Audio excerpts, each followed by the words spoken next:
और हॉकी का नाम सुनते ही जहन में मेजर ध्यानचंद की छवि सहज उभर कर आती है। फुटबॉल में पेले और क्रिकेट में जो स्थान ब्रेडमैन का है, वही स्थान हॉकी में ध्यानचंद का है।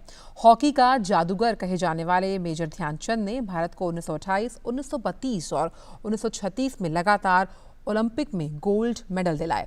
हॉकी के जादूगर की जयंती यानी 29 अगस्त को भारत में खेल दिवस के रूप में से मनाया जाता है। देखते हैं ये खास रिपोर्ट।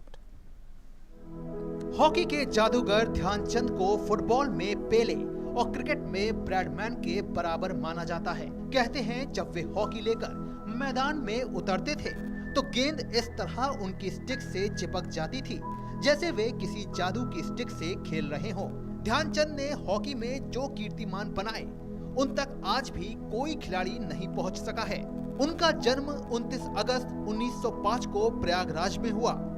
प्रारंभिक शिक्षा के बाद 16 साल की उम्र में वो सिपाही के तौर पर सेना में भर्ती हो गए। ध्यानचंद को हॉकी खेलने के लिए प्रेरित करने का श्रेय रेजिमेंट के एक सूबेदार मेजर तिवारी को जाता है। उनकी देखरेख में ध्यानचंद हॉकी खेलने लगे। ध्यानचंद को हॉकी का इतना जुनून था कि वो काफी समय तक प्रैक्टिस किया करते थे। कहते हैं कि वो चांद निकलने तक हॉकी का अभ्यास करते रहते थे। इस वजह से उनके साथी खिलाड़ी उन्हें चांद कहने लगे थे। दूसरे विश्व युद्ध से पहले ध्यानचंद ने 1928 एम्स्टर्डम, 1932 लॉस एंजलिस और 1936 बर्लिन में लगातार 3 ओलंपिक में भारत को हॉकी में स्वर्ण पदक दिलाने में अहम भूमिका निभाई। 1928 एम्स्टर्डम ओलंपिक गेम्स में वो भारत की ओर से सबसे ज्यादा गोल करने वाले खिलाड़ी थे। उन खेलों में ध्यानचंद ने 14 गोल किए।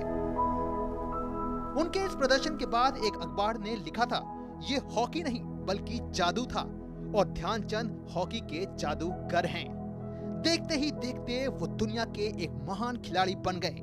उनकी हॉकी की जादूगरी देखकर जर्मनी के तानाशाह हिटलर ने उन्हें जर्मनी की तरफ से खेलने की पेशकश तक कर दी थी, जिसे ध्यानचंद ने एक मुस्कुराहट के साथ इनकार कर दिया। 1932 के ओलंपिक फाइनल में भारत ने संयुक्त राज्य अमेरिका को 24-1 से हराया। उस मैच में ध्यानचंद ने 8 और उनके भाई रूप सिंह ने 10 गोल किए थे।